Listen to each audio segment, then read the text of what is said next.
Welcome to the series of temples in Delhi. और आज हम एक्सप्लोर करने वाले हैं झंडे वाले मंदिर को। झंडे वाले के मेट्रो के गेट नंबर 1 से रास्ता जाता है जो कि मंदिर की तरफ जाता है। और ये चलते हैं। आसपास यहाँ बंदर बहुत है, तो मेट्रो से बाहर निकलते आपको बहुत सारे बंदर दिखाई देंगे, जो कि आप कभी भी फोन चेक कर सकते हैं कि कहीं आपने उनकी सीक्रेटली वीडियो तो नहीं बनाई गई। 5 मिनट के वॉक के बाद हम मेन रोड पे आ गए। हम गन्ने का जूस पी रहे हैं पहले, और फिर वहाँ जाकर आप सीधा देखोगे तो केशव कुंज, उसके आगे वाले बोर्ड पे लिखा हुआ है झंडे वाला मंदिर। तो हम अब उधर जाने वाले हैं, पर पहले स्टे हाइड्रेटेड रहने के लिए हम पीने वाले हैं गन्ने का जूस।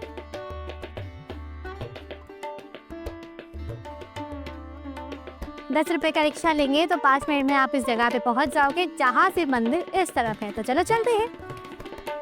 जय झंडे वाली मैया। और हम माता के दरबार में आ चुके हैं। जाते ही पहले हमने जूता घर में जूते रखे हैं अपने, और हमें यहाँ पे स्लिप मिली है। अब आइए माता के दर्शन करते हैं। अब हम जा रहे हैं गेट की संख्या नंबर 2 से।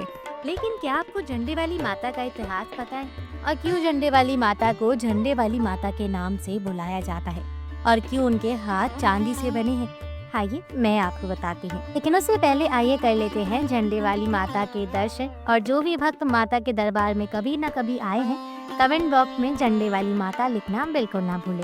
झंडे वाली माता को आदि शक्ति वैष्णो माता का रूप माना जाता है, और जब उनकी पूजा होती है उन्हीं के साथ काली माता और सरस्वती माता की भी पूजा की जाती है।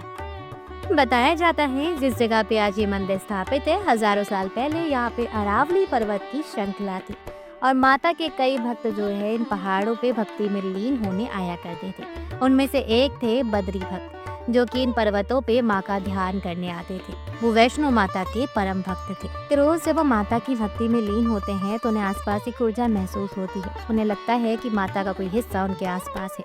कुछ दिन बाद जब वो घर में सो रहे होते हैं तो उनके सपने में माँ दुर्गा आती है और बताती हैं कि मेरा एक रूप तुम्हें उस जगह पे मिलेगा अगर तुम खुदाई करोगे। माँ की बात मान के वो उसी जगह पे जाते हैं, और जब वो खुदाई करते हैं तो उन्हें झंडा मिलता है, जिस झंडे को देख के उस जगह का नाम झंडे वाली माता के नाम से रख दिया गया। और जब वो और खुदाई करते हैं तो उन्हें वहाँ पे एक माता की प्रतिमा मिलती है, जिसके हाथ जो है खुदाई के दौरान खंडित हो जाते हैं। लेकिन हिंदू ग्रंथों के अनुसार कोई भी खंडित मूर्ति की पूजा नहीं होती, तो बिना डरे उस मूर्ति में चांदी के हाथ जुड़वा देते हैं, और कुछ टाइम बाद वहाँ पे जमीन खरीद के उस जगह पे माता के मंदिर का निर्माण शुरू करवा देते हैं। ये किस्सा जो है 18वीं शताब्दी का है, मगर उस टाइम से आज तक यहाँ पे माता की पूजा की जाती है। ना ही केवल इतना, ये भी माना जाता है कि उन्हीं के साथ उन्हें एक शिवलिंग मिला था जिसके ऊपर नागराज विराजमान थे, और वो भी यहीं पे यानी इस मंदिर में जो है विराजमान है। बद्री भगत के परिवार द्वारा इस मंदिर की देखरेख आज भी की जाती है, जिसके लिए एक सोसाइटी काम करती है। और इस मंदिर में कोई भी चढ़ावा नहीं चढ़ाया जाता, यहाँ तक कि माता की चुन्नी भी आप नहीं चढ़ा सकते। बस आपको लेके आना है एक साफ दिल, जो कि माता को देखने की इच्छा रखे हुए हो। मंदिर परिसर में आपको अन्य देवी देवताओं के भी दर्शन होने वाले हैं। सबसे पहले आपको हनुमान जी के दर्शन होंगे, उसके बाद आपको लक्ष्मी माता के गणेश जी के, संतोषी माता के, अन्नपूर्णा के, शीतला माता के, और हमारे आखिरी पंडित जी महाराज के दर्शन होने वाले हैं। मंदिर को बहुत ही खूबसूरत तरीके से सजाया जाता है जब नवरात्रों का वक्त आता है, और उस टाइम पे यहाँ पे फ्री में मेहंदी भी लगाई जाती है, भंडारे होते हैं, माँ के जगराते होते हैं। इसी के साथ जब आप माँ के दरबार में माँ के दर्शन करेंगे तो आप भोलेनाथ के भी दर्शन जरूर करना, क्योंकि भोलेनाथ के दर्शन करे बिना ये दर्शन अधूरे माने जाते हैं।